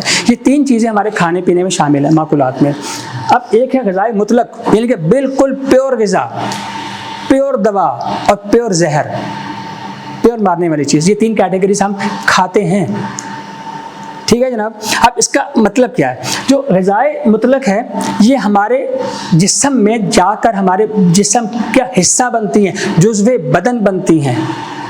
इसकी वजह से हमारे जिस्म के मादे पर असरअंदाज होती हैं ये लोग। इनकी बुनियादी कैफियत क्या है कि ये हमारे मादे पर असरअंदाज होती है। नंबर 2, ये बदन में वारिद होती हैं, बदन से मुतासिर होती हैं और जुज़्वे बदन बन जाती हैं। और इसकी मिसाल क्या है? खून बनती हैं। इसकी मिसाल रोटी, गोश्त, दूध टाइप की जो चीज़ें हैं, ये हमारी ग़िज़ाएँ हैं, प्योर ग़िज़ाएँ, इनका कोई नुकसान नहीं होता और ये हमारे जिस्म के मुआफ़िक होती है, हमारे जिस्म में शामिल हो जाती है। दूसरा, दवाई मुतलक, सर ये बदन में वारिद होती है लेकिन ये कैफियत को बदल देती है हमारे जिस्म में। यानी अगर किसी को बुखार हो रहा है, उसको बुखार उतारने के लिए आप दवा देंगे, किसी को गर्मी बहुत लग रही है, उसको ठंडा करना है, उसको दवाई दे देंगे। जो कैफियत को जो चीज़ तब्दील करती है वो दवा कहलाती है। गर्मी सर्दी तरी को जो चीज़ कम करेगी वो दवाई कहलाती है। ठीक है सर। अब वो बदन में वारिद होती है, बदन को मुतासिर करती है, लेकिन अपना जिस्म में से में रहती नहीं है बल्कि खारिज हो जाती है। ये उसकी तारीफ है। कभी भी जिस्म, उसका मतलब है कोई गोली खाकर हम मोटे नहीं हो सकते, किसी गोली को खाने के बाद हम सेहत में ताकतवर नहीं हो जाते, क्योंकि वो हमारा उसको खून में कन्वर्ट नहीं होती। कोई दवाई दुनिया की खून नहीं बनाती है, ये मेरी बात याद रखना, खून नहीं बनाती, सिर्फ खून ग़िज़ा बनाती है बस। अब तीसरी कैटेगरी क्या? सुम का मतलब सर, ये सुम का मतलब जहर होता है ना जी, जो मार देता है। सम कहते हैं, सुम कहते हैं, अरबी में पता नहीं सही वर्ड क्या है, लेकिन इसका ताल्लुक है ज़ुल खासा, यानी कि ये बिल्कुल परफेक्ट तीर की तरह काम करती है। अब इसमें 2 कैटेगरीज हैं, एक को हम तरियाक कहते हैं और एक को हम जहर कहते हैं। एक ज़ुल खासा मुआफ़िक है, क्योंकि अगर हम उसको जिस्म में इस्तेमाल करेंगे तो वो बीमारी में जो हमारे जिस्म में जहर पैदा हो चुके हैं, मुताफ़न जो चीज़ें होकर जहर में कन्वर्ट हो चुकी हैं, उसका असरात को ख़त्म करती है। वो जो चीज़ वो तरियाक कहलाती है, जो जहरीले असरात को ख़त्म करती है वो तरियाक है। और जो जहर हमारे जिस्म में हमारी खुराक से पैदा हो जाता है, जो हमें मारने की सलाहियत रखता है, वो हमें उसको जहर कहते हैं। ये 3 कैटेगरीज उसकी आती हैं। जब आप ग़िज़ा की बात करते हैं जी, तो ये ग़िज़ा भी वो है कि ग़िज़ाई दवाई कहते हैं जी, वो जो ज़्यादा जिसमें ज़्यादा जो उसका जो पार्ट है वो जिस्म का हिस्सा बन जाए और कुछ उसका हिस्सा खारिज हो जाए, वो ग़िज़ाई दवाई है। उसमें ग़िज़ा का अंसर ज़्यादा है लेकिन वो दवाई का उसमें तासीर कम है। जैसे अभी किसी बंदे में अगर तरी की कमी है तो आप उसको रतूबत वाले खाने को कहेंगे कि या तो कद्दू शरीफ खाया कर, तो लौकी खा, ताकि तेरी वो अब वो उसका कुछ हिस्सा खून का हिस्सा बन जाएगा, जिस्म का हिस्सा बन जाएगा, कुछ हिस्सा उसका फुसले की शक्ल में निकल जाएगा। ये ग़िज़ाई दवाई कहलाती है। उसमें ग़िज़ाई असरात ज़्यादा हैं, दवाई असरात कम हैं। और इसके मिसाल क्या है? आप देखिए, हम जितने भी फल खाते हैं, सब के सब जो फल हैं वो हमारी ग़िज़ा भी हो सकते हैं, हमारी दवा के तौर पे भी इस्तेमाल करते हैं। डॉक्टर अब देखें, अंगूर का आजकल ज़माना है, अंगूर सरकार दो आलम सल्लल्लाहु अलैहि वसल्लम ने शायद फरमाया कि तुम खाया करो कि तुम्हें तस्कीन और फ़रहत में बख्शेगा, बलगम को निकालता है ये। अब ये है तो ये फल है लेकिन दवा के तौर पे काम करता है। ठीक हो गया सर जी। तो ये हमारे ग़िज़ाई दवाई कहलाते हैं। फिर दवाई ग़िज़ाई वो होते हैं जिनका दवाई असर ज़्यादा है ग़िज़ा का, लेकिन वो जिस्म का हिस्सा कम बनते हैं, उसका दवाई असर ज़्यादा है। अब उसकी मिसाल मेवा जात है, ये जो हम नट्स खाते हैं, ड्राई नट्स खाते हैं, पीनट्स खाते हैं, वॉलनट्स खाते हैं, इनके जो घी इस्तेमाल करते हैं, ये जो घी है इसके अंदर दवाई असरात ज़्यादा हैं, ग़िज़ाई असरात कम है। ठीक है जनाब, बस ये थोड़ी सी डेफिनेशन आपको समझ में आ गई है। अभी हम आगे थोड़ा सा चलते हैं, इसको ज़्यादा डिटेल में नहीं जाएंगे। ग़िज़ा 2 किस्म की होती है, लतीफ़ ग़िज़ा और कसीफ़ ग़िज़ा, यानी कि हल्की ग़िज़ा कहते हैं हम जिसको। डॉक्टर हमें बीमारी की हालत में हल्की ग़िज़ा खाने को बोलता है, और अगर हम सेहतमंद होते हैं तो हम कसीफ़ ग़िज़ा भी खा सकते हैं। ये 2 उसकी कैटेगरीज हैं। यानी कि लतीफ़ वो होती है जिससे खिल्त बने लेकिन बिल्कुल रकीक रतूबत पैदा हो, रकीक खून पैदा हो, जिस ग़िज़ा से नरम पतला सा खून जो बिल्कुल किसी कसाफत से पाक होता है। अब इसकी मिसाल क्या है? आब नार, आजकल अनार आ रहा है, अगर आप अनार का जूस पिएंगे तो बिल्कुल फ्रेश आराम के साथ आपके जिस्म में खून को फ़ौरन पैदा कर देगा। तो वो रकीक किस्म का खून पैदा करता है और बेहतरीन खिल्त पैदा होती है उसके खाने से। हमारे अंदर जिसमें में खिल्त पैदा होती है बड़ी, जैसे इसकी मिसाल क्या है, छोटा गोश्त अगर आप खाएं तो बहुत अच्छा खून पैदा करता है। इसके अलावा आप उबला अंडा खाएं तो वो आपके अंदर अच्छा खून पैदा करता है, लेकिन रकीक खून पैदा करता है जो फ़ौरन जज़ब हो जाता है। इसके मुकाबले में कसीफ़ खून है। कसीफ़ खून गोश्त वो है जिसके साथ गाढ़ी खिल्त बने, कसीफ़ और गलीज़ किस्म की जो खिल्त बनती है वो ग़िज़ा कसीफ़ कहलाती है। अब उसकी मिसाल क्या है? उसमें फासिद कैमूस या खिल्त बनती है, फासिद वो उसका रुकने का चांसेस बहुत ज़्यादा हमारे जिस्म में, और रोकने का और खिल्त का जिस्म में कहीं ना कहीं रुकने के चांसेस ज़्यादा हैं, क्योंकि वो कसीफ है, वो बारीक नालियों में नहीं जा सकती है, मजारी में वो नहीं चल सकती है, जिसकी वजह से वो कसीफ कहलाती है। और इस मिसाल के तौर पे जिसको फरमाया गया है, जैसे मूली है और सूखी मछली है, ये हमारे जिस्म में ज़्यादा हिस्सा नहीं बनती है और हमारे जिस्म पे भारीपन लेकर आएंगी। इसी तरह आप बैंगन खा के देख लें, पालक का साग खा के देख लें, मसूर की दाल खा के देख लें, आप ये खाएंगे तो आपके जिस्म पे भारीपन आएगा। जिसके खाने पीने के बाद आपके जिस्म में भारीपन आए वो कसीफ ग़िज़ा हुआ करती है। मुकम्मल कर गया सर जी। अब ग़िज़ा के बाद आती है जी बात पानी की। माकूलात में दूसरी कैटेगरी है पानी की। सब पानी की टोटल 3 कैटेगरी हैं। बेहतरीन पानी, दूसरे दर्जे का पानी और तीसरे दर्जे का पानी। ये सब हमारे पास पानी है जिनके पीने से हम बीमार हो सकते हैं और सही हो सकते हैं। ये जो पहले दर्जे का पानी है ये चश्मे का पानी है। जो बेहतरीन पानी है वो चश्मे का पानी है। और ज़मीनी चश्मा, एक वो पत्थर जो पत्थरों से पानी जो चश्मा निकलता है, कोई जो ज़मीन से निकलता है, जो ज़मीन का चश्मा है वो बेहतरीन पानी की कैटेगरी में आता है और उसका पानी बिल्कुल शीरीन होता है। ये दूसरी इसकी सिफ्त होनी चाहिए। तीसरा कि वो मशरिक़ की तरफ बहता हो। जो पानी मशरिक़ की तरफ पानी का फ़्लो होगा वो पानी बेहतरीन पानी होगा। फिर इसका सरचश्मा दूर हो, तो दूर से पानी चल के आपके पास आ रहा है तो वो पानी बेहतरीन पानी की मिसाल है। और जो बुलंदी से पस्ती की तरफ पानी ट्रैवल करेगा वो पानी बेहतरीन पानी की कैटेगरी में आता है। जैसे पहाड़ों में आबशारों में से पानी गिरता है वो बेहतरीन पानी होता है। फिर वो पानी जिस पर आफ्ताब की रोशनी पड़ती रहे वो बेहतरीन पानी की कैटेगरी में आता है। ठीक है जनाब। अब इसके अलावा दूसरे दर्जे का पानी कौन सा होता है? जो बारिश का पानी है, जिसको लगे नबी ने भी हदीसों में भी आता है कि शिफा है उसके अंदर, वो डायरेक्ट आसमानों से आता है, लेकिन वो दूसरे दर्जे का पानी है। और वो पानी जो पथरीले गढ़ों में जमा हो जाए वो पानी दूसरे दर्जे का पानी, जिस पर खूब धूप पड़े वो दूसरे दर्जे का पानी है। और शुमाली और मशरकी हवाओं के थपेड़े उसको लगते रहें जिस पानी को, वो पानी दूसरे दर्जे का बेहतरीन पानी इस्तेमाल होता है। ठीक है जी। तीसरे दर्जे का पानी, ये वो पानी है जो दरियाओं में, नदी नालों में जो पानी मौजूद होता है वो तीसरे दर्जे का पानी है। तो ये इनके असरात आपके सामने हैं। जिसको हम पानी पिलाएंगे तो उस किस्म का पानी की कैटेगरी हमारे सामने होनी चाहिए कि कौन कौन सा पानी है जी।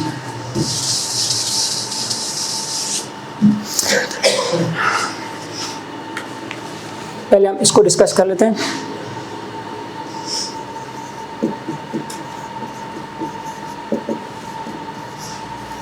नींद और बेदारी, ये किसी बंदे की नींद अच्छी होनी चाहिए। वो कितनी होनी चाहिए? 1/4 हिस्सा। एक 24 घंटे का जिसने जो बंदा 6 घंटे नींद करता है वो बंदा बिल्कुल ठीक है। जिसकी इससे कम है वो बीमार है, इसकी इससे ज़्यादा है तो वो भी इतना बीमारी की कैटेगरी में ही आएगा। ठीक है। 4-6 घंटे नहीं, ये घंटे अच्छा, ये उम्र के लिहाज से भी अलग अलग है। मैं भी आपको बताऊंगा ये भी। अच्छा माशाल्लाह माशाल्लाह। अच्छा देखें जी, ये बज़ाहिर नींद और बेदारी करती क्या है हमारे साथ? खड़ा खड़ा कोई बंदा नहीं सो सकता। और जब तक हमारा ब्लड प्रेशर इतना लो ना हो जाए कि दिमाग सुन ना हो जाए, हम सो नहीं सकते। तो दिमाग का फ्लो, दिमाग की तरफ कम होना, उसकी सोचों का कम होना, उसका काम कम करना और उसके बाद उसका कुन होकर सो जाना नींद कहलाता है। और बेदारी वो है उसको दोबारा खुराक लेके जिंदा हो जाएगा, सोचने लगा, शौरी काम करने लग जाएगा, तो इसको हम बेदारी कहते हैं। ये डेफिनेशन तो क्लियर हो गई हमें।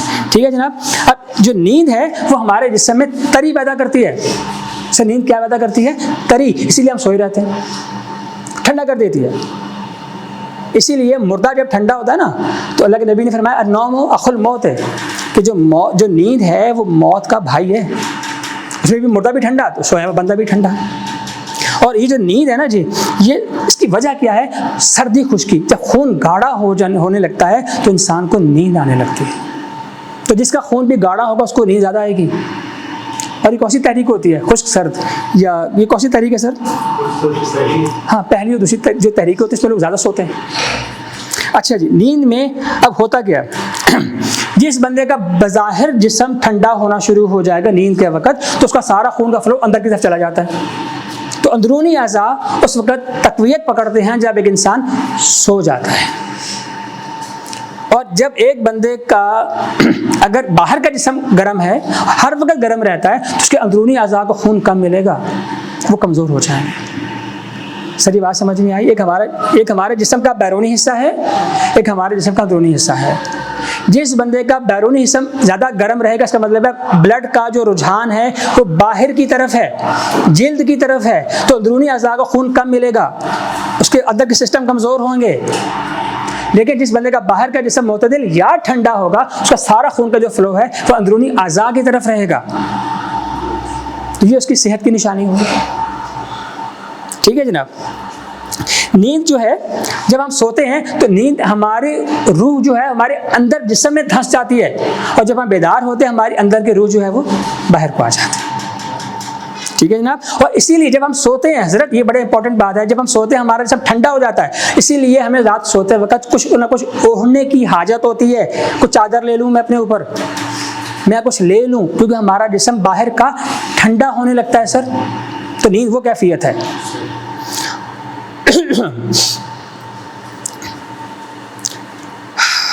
और जिस बंदे की सर जी क्या कहते हैं, जो तहज्जुद गुजार होते हैं, जो लोग तहज्जुद गुजार होते हैं, वो रात को जागते हैं, तहज्जुद में उठते हैं, उसके बाद नहीं सोते, उसके बाद दोपहर में उनके लिए कैलूला जो है ना नींद के बाद लाजमी हो जाता है। जो लोग सारी रात सोते हैं उनके लिए कैलूला करना शायद उतना ज़रूरी नहीं होता, वो दिन को भी सोएंगे रात को भी सोएंगे। लेकिन जो तहज्जुद गुजार है, 5 वक्त के नमाजी हैं, उनके लिए कैलूला करने से सुकून जिस्म को आ जाता है। और हरकत से सर हरारत पैदा होती है। जब आप बेदार होते हैं तो आप हरकत करते हैं, कि जो हरकत है ये आपके अंदर हरारत पैदा करती है, और आपकी जो रूह का जो रुख होता है वो बाहर की तरफ होता है। आपके जिस्म के बाहर की तरफ आपको रूह नज़र आने लगती है और आप हिलने लगते हैं, और सोते में आपका जिस्म अंदर को चला जाता है। और अगर ये एक बंदे को अंदर के सिस्टम अगर कमज़ोर हो जाए तो उसके फुजलात खारिज नहीं होते। जिस बंदे की नींद कम होगी उसके फुजलात खारिज नहीं होते, क्योंकि रूह उसका अंदर सफ़र नहीं करती है। इससे मेरी बात समझ में आ रही है? तो नींद और बेदारी भी इंसान को बीमार या शिफायाब करने में बड़ा इंपॉर्टेंट रोल प्ले करती है। सर समझ में आ गया नींद और बेदारी का?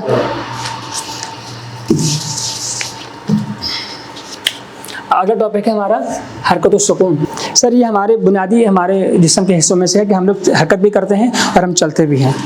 बात है वो तगय्युर है, हर चीज़ का बदलते रहना ही दुनिया में मौजूद है, सबात किसी चीज़ को नहीं है। ठीक हो गया सर जी? ये बात तो दिमागी तौर पे क्लियर होनी चाहिए। अब जब हरकत होती है एक बंदे की जिस्म में, जैसे आपने एक बीमारी सुनी होगी जिसमें उसको राशा हो जाता है, उसको हरकत बड़ी भी होती है, हाथ यूं कर रहा होगा, सर यूं कर रहा होगा, ये हरकत आम हरकत से ज़्यादा है। अब ये जो कैफियत होती है कि जिसमें आपकी जिस्म की हरकत बड़ी भी होती है, तो ये गर्मी की ज़्यादती की वजह से होती है, और इसमें हमारा जिस्म कहीं ना कहीं तहलील हो रहा होता है हरारत की ज़्यादती की वजह से। और वो तवानाई कौन सी होती है? हरकी तवानाई होती है। काइनेटिक एनर्जी जो होती है वो भी तहलील करने का जिम्मेदार हो सकती है। जिसकी जिस्म का कोई भी हिस्सा या पूरा जिस्म ज़्यादा हरकत करेगा उसके अंदर तहलीली अमराज आएंगे हमेशा। ठीक है सर जी। और जिसमें सुकून होगा उसके अंदर खुश्की पैदा होगी हमेशा, और वो खुश्की पैदा होने की वजह से वो सुकून में रहना पसंद करेगा। रुका, जैसे ज़मीन अपनी जगह पे कायम है, बादल चलते हैं, ज़मीन नहीं चलती और ज़मीन खुश्क होती है, तो वो अपनी जगह क्रिप करके रहती है। पहाड़ के भी मूव नहीं करते, पहाड़ अपनी जगह पे कायम रहते हैं।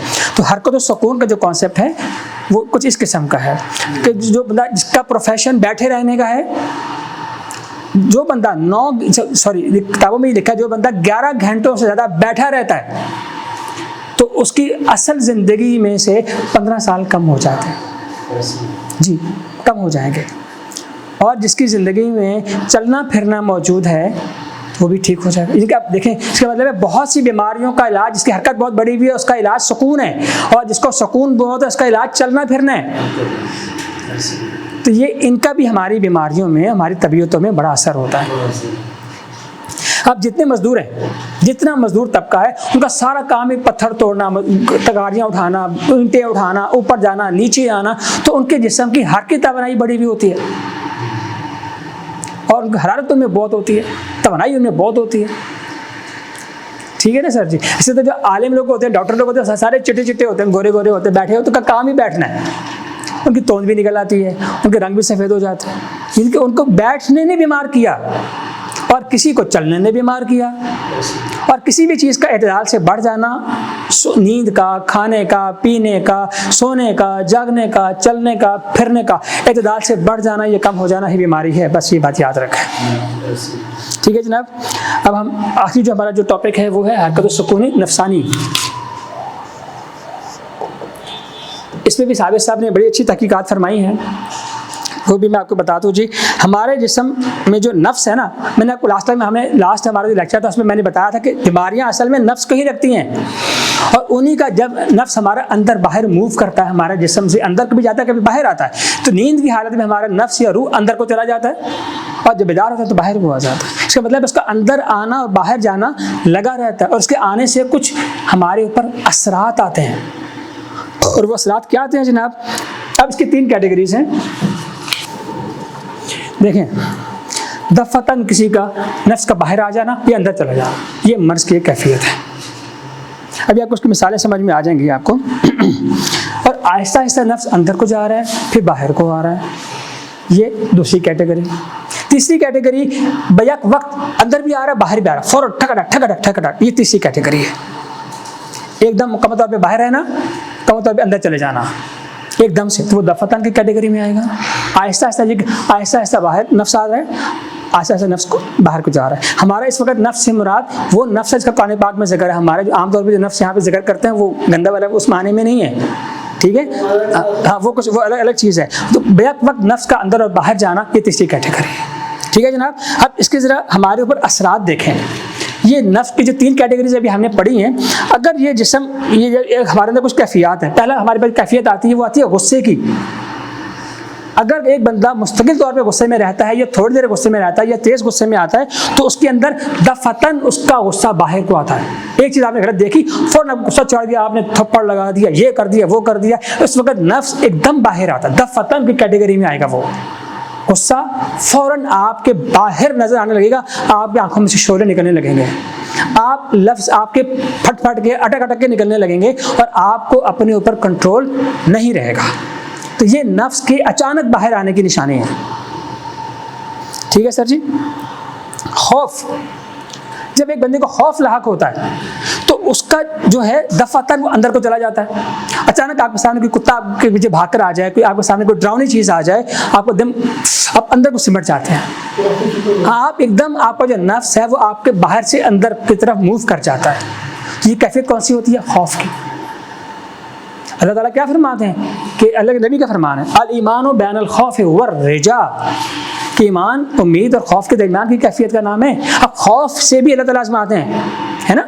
वला नबलुवन्नकुम बिशैइन मिनल खौफ है, खौफ से तुम्हें मैं आजमाऊंगा यार, तुम्हें अनकरीब में तुम्हें। अब मसला क्या, खौफ में कैफियत क्या होती है कि वो हम दफ़तन अंदर को घुस जाते हैं, दुनिया से बेगाने होने लगते हैं, हर एक से लापरवाह होने लगते हैं। फिर दूसरी कैटेगरी खुशी।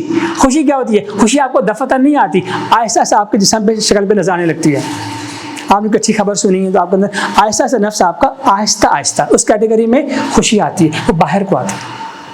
तीसरी कैटेगरी है गम। आपको गम आहिस्ता आहिस्ता खाता है, वो अंदर की तरफ जाता है, तो आपका नफ्स अंदर को मूव करने लगता है, ये गम है। शर्मिंदगी, शर्मिंदगी वो हमारा फेल है हमारे जिस्म का, या दफ़तन अंदर बाहर हो रहा होता बंदा, तो सबको समझ नहीं आ रही होती कि मैं करूं क्या शर्मिंदगी के वक्त, कि मुझसे क्या हो गया यार, क्या गलती हो गई मुझसे। तो वो तज़ब्ज़ुब का शिकार होता है कि मैं उस पर क्या नाराज़गी का इजहार करूँ, खुशी का इजहार करूँ, माफ़ी मांगूँ, क्या करूँ। वो तज़ब्ज़ुब का जब शिकार होता है तो उसका नफ्स दफ़तन अंदर बाहर हो रहा होता है। और जो लज्जत है, हमें कुछ चीज़ें देखे बड़ी लज्जत आ रही होती है, किसी दोस्त को, अच्छे दोस्त को मिलते हैं तो उसमें हमारे क्या होता है, हमारे उस अच्छा किसी का टच होना, किसी अच्छे इंसान को मिलना, उसमें हमारा नफ्स आहिस्ता आहिस्ता अंदर बाहर हो रहा होता है, हमारे पे मुख्तलिफ फेजेस आ रही होती हैं, खुशी की लम्हात हमारे जिस्म पर वारिद हो रहे होते हैं। तो ये नफ्स की मुख्तलिफ कैफियत हैं और ये 6 कैटेगरीज हैं। इन 6 कैटेगरीज को साबिर साहब ने दिल, दिमाग और जिगर के साथ जोड़ दिया है। मिसाल के तौर पर जो दिल है, दिल हमारा, आपको पता है जो भी हमारे जो दिल है वो यूं धड़कता है, यूं करता है, एक बार धड़कता है, एक बार श्रिंक होता है, इंबिसात और इनकिबास, ये दो लफ्ज़ हम इस्तेमाल करते हैं। ये जब ये इंबिसात करता है तो वो खुल जाता है, तो वो खुशी का इजहार करता है। जब वो सुकड़ता है तो जब डरता है तो वो अंदर को इनकिबास करता है। ये बात सही है सर जी? अब ये जो दिल की जो कैफियत है, जब दिल खुलेगा उसको मसरत हासिल होगी, तो उसका जो दिल का जो जज्बा है नफसानी, वो मसरत का है। और इसके अलावा इसमें इंबिसात होता है, जब दिल सुकड़ के अंदर को जाएगा तो उसको गम खाएगा उसको। तो ये दो कैफियत दिल के साथ जुड़ी हुई हैं। उसके अलावा दिमाग, हमारा जो अज़्व रेश दिमाग है, जब उस पर नफ्स के क्या असरात होते हैं नफसानी मूवमेंट के, उसको लज्जत मिलती है। प्लानिंग करके किसी चीज़ को प्लान कर रहा होता है, फिर ख्वाब देख रहा होता है, तो उसको लज्जत आ रही होती है, यार मैं ये कर लूँगा, मैं वो कर लूँगा। इस किस्म की जब कैफियत होती है तो उसका जो दिमाग होता है उसको लज्जत मिलती है जब इंबिसात में होता है। तो दिमाग को इंबिसात में लज्जत का कॉन्सेप्ट मिलता है। इसी के मुकाबले में जब दिमाग को खौफ को जब शिकार होता है, जब दिमाग खौफ का शिकार होता है तो इनकिबास पैदा कर देता है। जब दिमाग इनकिबास का शिकार होता है तो उसको खौफ तारी हो जाता है, उसके ऊपर नाकाम होने का खौफ, छिन जाने का खौफ उसको मारता है। तो जो हमारे जो दिमाग के जो दो हैं वो लज्जत और खौफ हैं। जिगर, हमारा जो जिगर है जी, ये निदामत और गुस्से को कंट्रोल करता है। जो लोग जिगर के देखो, जिसके अंदर जिगर के जैसे वो सफरावी जिसका मिजाज होगा, उसके अंदर आपको निदामत और गुस्सा नजर आएगा। और जिसे जो 4 नंबर तहरीक है, जिसमें गुद्दी उजलाती होता है, उसका हर बंदे को गुस्सा चढ़ा रहेगा हर वक्त ही, क्योंकि उसका जो डोमिनेंट कैरेक्टर है ना वो गुस्सा है। और जो 5 नंबर होगा वो निदामत का शिकार भी रहेगा अक्सर, यार क्या गलतियाँ हो गई हैं यार, है ना। तो ये कैफियत हमारे, अगर कोई भी कैफियत इनमें से नफसानी कैफियत हमारी जिस्म पर मुस्तकिल तौर पे रह जाए तो हम उसके मरीज हो जाते हैं। ठीक है जनाब, यहाँ तक क्लियर हो गया आपको? बस आगे करते हैं, आखिरी बस टॉपिक ख़त्म होने वाला बस आपका। आखिरी रह गया इस्तफराग व इहतबास।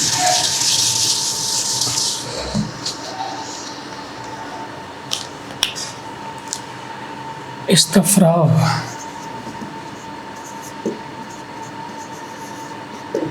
और एहतबास, ये हमारी बॉडी का बड़ा इंपॉर्टेंट फैक्टर है जी, जिसमें एहतबास में आपको पता है कि हमारे जिस्म में ग़ज़ाई अज्जा और फजलात रुक जाते हैं, ये बीमारी की वजह।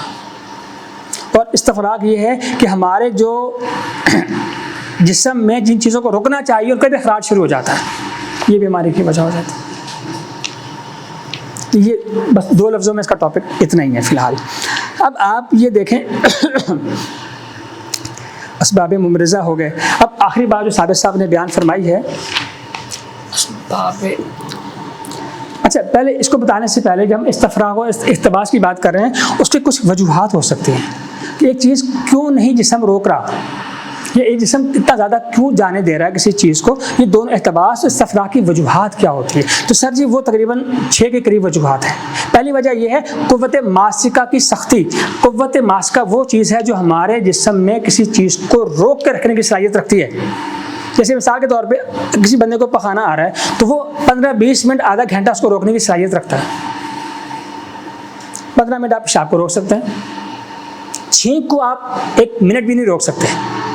यानी कुछ चीज़ों को हम रोक सकते हैं, कुछ चीज़ों को हम नहीं रोक सकते। अगर आपको दुख लग गया तो आप आंसुओं को नहीं रोक पाएंगे, अगर आपको खुशी मिल गई तो आप मुंह खुलने को नहीं रोक पाएंगे।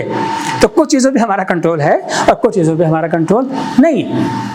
तो सर ये समझ में ही आता है कि कुव्वत मासिका वो चीज़ है जो चीज़ों को रोक के रखती है। अगर वो हमारे जिस्म में ज़्यादा हो जाए, ज़्यादा रोकने लग जाए तो हम बीमार हो जाएंगे। तो इख्तबास से इस्तफराग में बड़ी वजह क्या? कुव्वत मासिका की कमी। फिर कुव्वत हाजमा, अगर किसी बंदे का कुव्वत हाजमा ही ख़राब हो जाए तो कच्चे पखाने करने लग जाएगा, ज़्यादा पखाने करने लग जाएगा। तो कुव्वत हाजमा जिनका ख़राब होता है उनके अंदर इस्तफराग हो इसकी प्रॉब्लम शुरू हो जाती है इख्तबास की। कुव्वत दाफिया की कमी, कुव्वत दाफिया वो ताकत होती है हमारे जिस्म से जो चीज़ों को बाहर निकाल के फेंकती है, फजूल चीज़ों को। अगर वो कमज़ोर पड़ जाए तब बीमार हो जाएंगे हम लोग। मजारी की तंगी, कभी कभी हमारे मिसाल के तौर पर आंत का साइज़ ये है, कुदरती तौर पर हमारा आंत का साइज़ इतना हो जाए, क्या करेंगे हम? तो बीमारी होंगी ना। मजारी का मतलब उन शरियानों का, उन वरीदों का, उन वो जो रगें होती हैं उनका तंग हो जाने को मजारी की तंगी कहते हैं। ये भी इस्तफराग व इख्तबास की बहुत बड़ी टाइप है। ठीक है जनाब। शुद्धों का पड़ जाना, कहीं कहीं जाकर हमारे जो खाने की जो चीज़ें हैं या हमारे जो कोलेस्ट्रॉल है वो जमा होकर रुकावट पैदा कर देता है, तो उसको शुद्धा कहते हैं। और सुद्दा सौदा नहीं, सुद्दा, सीन दाल वाव और अलिफ और उसको सुद्दा कहते हैं, इनके सॉलिड चीज का रुक जाना। हाँ ठीक है। इसके अलावा सर मादे की खलासत, जो चीज हम खा रहे हैं वो खा ही इतना गंदा माल रहे हैं तो हमारे जिस्म में कहीं ना कहीं जाकर तो प्रॉब्लम करेगा ना यार। बहुत ज़्यादा पका हुआ होना, बहुत ज़्यादा गला हुआ होना, ज़्यादा कच्चा हो जाना, खा तो लेंगे आप लोग, लेकिन वो जब जिस्म में जाएगा कहीं ना कहीं प्रॉब्लम खड़ी करेगा। ठीक है जनाब। फिर तबीयत का दूसरी तरफ मुतवज्जी हो जाना। अगर एक बंदे को बुखार हो जाएगा सबसे पहले उसकी भूख उड़ जाती है यार। किसी को बुखार हो जाए तो क्या होता है उस बुखार में, उसकी तबीयत किसी और तरफ माइल हो जाती है, या मैं बीमार हूँ यार, मैं बीमार हूँ, बस वो सोता रहता है, उसकी भूख उड़ जाती है। एक बंदा कहता है मैं बीमार हूँ, उसकी नींद उड़ जाती है उसकी, यानी कि उसकी तबीयत किसी और तरफ मुतवज्जे होना शुरू हो जाती है, तो उसके अंदर इस्तफराग व एहतबास की शिकायत शुरू हो जाती है। ये वो 6-7 फैक्टर्स हैं जो किसी इंसान को बीमार करते हैं, और यही बीमारी की असल जड़ें हैं। ठीक है जनाब। अच्छा आम तौर पे जो 3 कैफियत बताते हैं जी असबाब जो ख़राब होने के, एक बादिया होते हैं। बादिया का मतलब, ये बात किसको कहते हैं, हवा को कहते हैं। यानी कि असबाब बादिया वो हैं जिसमें कैफियाती मतलब गर्मी सर्दी बाहर की जो है वो इंसानों को बीमार करती है। सर्दी गर्मी हवा बुखार, ये जो बाहर की चीज़ें होती हैं इनमें कैफियाती और नफ्सियाती बीमारियां होती हैं इंसानों को, वो असबाब बादिया कहलाते हैं। और फिर असबाब साबका में खाना पीना शामिल है हमारा, खाने पीने की बद एहतियाती। और सर असबाब वासला वो हैं कि वो असबाब जिनके बाद फ़ौरन मर्ज सामने आने लगता है, वो आखिरी है वासला।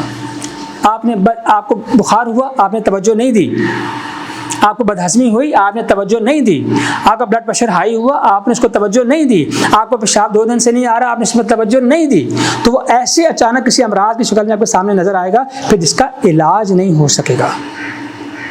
हम उसको असबाब शर्की भी कहते हैं। और इसके बाद दफतन मर्ज सामने आता है, बस ये बात याद रखें। कैफियत में ये जो बीमारियां हैं ना सर जी बादिया, आजकल आपको जितने बंदे भी चलते फिरते हंसते खेलते नज़र आते हैं वो, लेकिन आपके पास बीमारी लेकर आते हैं, नज़ला हो रहा है, जुकाम हो रहा है, दर्द हो रहा है, जिसमें टांगों में दर्द हो रहा है, वो सब का सब अक्सर उसमें से असबाब बादिया के शिकार होते हैं। उनको नफ्सियाती मसाइल होते हैं, उनको कैफियाती मसाइल होते हैं, उनको मौसम बीमार कर रहा होता है। मौसम ठीक होगा तो वैसे ही ठीक हो जाएंगे, ऐसे लोगों को दवाई दे के भी क्या करेंगे आप मुझे बताएं। उसका ताल्लुक ही मौसम के साथ है, मौसम तो हमारे कंट्रोल में नहीं है ना। यानी कि अभी हम इलाज मुआवजा बाद में करेंगे, लेकिन जो वजूहात अभी अगर हम डिस्कस करें तो वो यही है कि मौसम बीमार करता है, खाना पीना बीमार करता है, और अगर आप इन दोनों पे नज़र नहीं रखेंगे तो दफतन आपके अंदर कोई लाइलाज मर्ज आपके सामने आना शुरू हो जाएगा। ये 3 कैटेगरीज है जी। वासला सर मैं आपको बता रहा हूँ, देखें आपके पास और हमारे पास, मैं आपको जी नहीं वैसे वासला है, वसल हाँ मिलने से, यानी कि जहाँ पे असबाब बादिया और असबाब साबका मिलकर एक बंदे को मुस्तकिल तौर पे बीमार कर देंगे उसको वासला कहेंगे सर। देखिए मैंने क्या कहा, आपने चीज़ों को इग्नोर करना शुरू किया, आँख में पानी आ रहा है, आप उसको मामूली समझ, खुद ठीक हो जाएगा यार, छींक आ रही है ठीक हो जाएगा यार, पेट में दर्द हो रहा है ठीक हो जाएगा ना यार। आप जब किसी चीज़ को इग्नोर करते हैं तो वो चीज़ें मसले, एक मसला से 2 मसले, 2 से 4 मसले, और 4 मसले मिलकर एक बड़ा मसला खड़ा करते हैं। ये असबाब वासला है। हाँ, और हमारे पास जो लोग मरीज आते हैं वो उस वक्त आते हैं, अगर आप मर्ज के 6 दर्जे करें तो हमारे पास 5वें दर्जे पे लोग हमारे तक पहुँचते हैं। लोग उससे पहले घर में निशानदे ले रहे होते हैं, पाउडर ले रहे होते हैं, एंटीबायोटिक खा रहे होते हैं, पैराडोल खा रहे होते हैं, हम ठीक हो जाएंगे यार, वैसे ही ठीक हो जाएंगे, ज़रूरत ही नहीं है डॉक्टर के पास। हमारे पास तब पहुँचते हैं जब उनका टोटके काम नहीं करते, जब डॉक्टरों की चीज़ें पे काम नहीं करती, जब वो थक जाते हैं फिर वो कहते हैं अब डॉक्टर के पास, हकीम के पास जाना पड़ेगा। तो उस वक्त जब आते हैं तो वो तकरीबन दर्जा मर्ज में 5वें नंबर पर होते हैं। और वो गारंटी मांगते हैं कि हाँ वो तो एक अलग बात है। जी असबाब बादिया और साबका का मिलने से जो कैफियत पैदा होगी मरीज के अंदर, ना एग्जैक्टली इन 2 वजूहात का आपस में मिलने से जो आखिरी कैटेगरी नज़र आएगी वो असबाब वासला है। ठीक है सर जी। बस आखिरी हमारा जो टॉपिक यही था कि अब हमें जो फ़र्क आज करना पड़े, हमारे सामने यूनानी आते हैं, आयुर्वेदिक वाले आते हैं, एलोपैथी वाले आते हैं और होम्योपैथी वाले आते हैं। तो सर जी याद रखिएगा, जो यूनानी वाले हैं वो सिर्फ मिजाज और इखलाक की ख़राबी को मानते हैं बीमारी की वजह, कि मिजाज ख़राब है और इखलाक बिगड़ी हुई है, बस इसको मर्ज है मैं समझते हैं। ठीक हो गया सर जी। अब आयुर्वेदिक वाले क्या कहते हैं, उनके नज़दीक दोष होते हैं, वो जो दोषों की कमी बेशी को ही बीमारी समझते हैं। एलोपैथी वाले हर बीमारी की वजह जरासीम को मानते हैं। होम्योपैथी वाले सिर्फ और सिर्फ वाइटल फोर्स की बीमारी को ही बीमारी समझते हैं, रूह की बीमारी को ही बीमारी समझते हैं।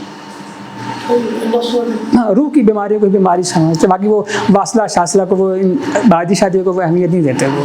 और हमारे यहाँ जो बायोकेमिक्स वाले हैं, बायोकेमिक वो होते हैं जो केमिकल हमारे बॉडी का जो सिस्टम को बैलेंस करने की बात करते हैं, कि आप कार्बोनेट्स को, बाइकार्बोनेट्स को अपनी बॉडी में, एसिड्स को, बेसिस को आप बराबर रखें।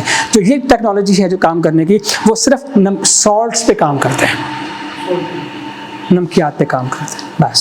और जो साइकोपैथी है, जो लोगों को बातें करके ठीक करने की कोशिश करते हुए भी, ये भी पैथी है। साइकोपैथी गुफ्तगू करके किसी की काउंसलिंग करना, ये सिर्फ जज्बात को समझते हैं कि बीमार है। जज्बात भी हमने पढ़ के सुनाई, लज्जत है, दामत है, खौफ है, कहते किसी का खौफ दूर कर दो बंदा ठीक हो जाएगा। तो उनका फोकस ना माकुलात हैं, ना वो अद्वियात हैं, ना खिलात हैं। वो कहते हैं बंदे के जज्बात को कंट्रोल करो यार, बंदा ठीक है। और आखिर में जो फिजियोथेरेपी वाले हैं, फिजियोपैथी जिसको बोलते हैं, फिजियोथेरेपी वाले या फिजियोपैथी वाले, वो कहते हैं सिर्फ आज़ा को यार थोड़ा सा मूवमेंट में ले आओ, बंदा ठीक हो जाएगा, वर्जिश कराओ बंदे को। ये मुख्तलिफ किस्म के जो टाइप की कैटेगरीज हैं, वो बीमारियों को इस तरह देखते हैं, मरीज़ को या मर्ज को ऐसे देखते हैं। तो हमारा टॉपिक आज यहाँ पे ख़त्म हो रहा है। आज हमने जो हिकमत के पॉइंट ऑफ व्यू से जो असबाबुल अमराज थे, जो अक़साम थी बीमारियों की, जो वजूहात होती हैं, पानी है, माकुलात हैं, नींद है, जागना है, चलना है, फिरना है, नफसानी हमारी जो मूवमेंट है, ये सब चीज़ें हमें बीमारी और सेहत की तरफ लेके जाती हैं। तो हमारा टॉपिक आज यहाँ पे क्लोज हो रहा है जी। और अगला जो टॉपिक हमारा इंशाल्लाह जो नेक्स्ट हमने जो डिज़ाइन किया है, वो इंशाल्लाह इल्मुल अलामात पर और नब्ज़ पर है। यानी कि इल्मुल अलामात क्या है कि किसी बंदे की हैयत देखकर, किसी बंदे का शक्ल देखकर, किसी बंदे के मुंह देखकर, फेस देखकर, चलना देखकर, हाथ मिलाना देखकर, उसकी स्किन को देखकर, उसकी अलामात जो वो बोल रहा है उसको सुनकर, और पेशाब कारूरा देखकर, बाजार जो उसका जो है, जो क्या कहना चाहिए, पखाना है, उसको देखकर, नफ्स को देखकर, उसके अलामात को देखकर तशखीस करना, ये हमारा नेक्स्ट टॉपिक होगा।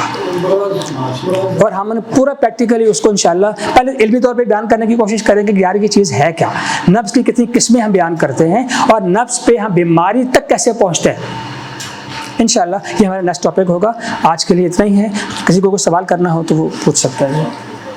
आखिर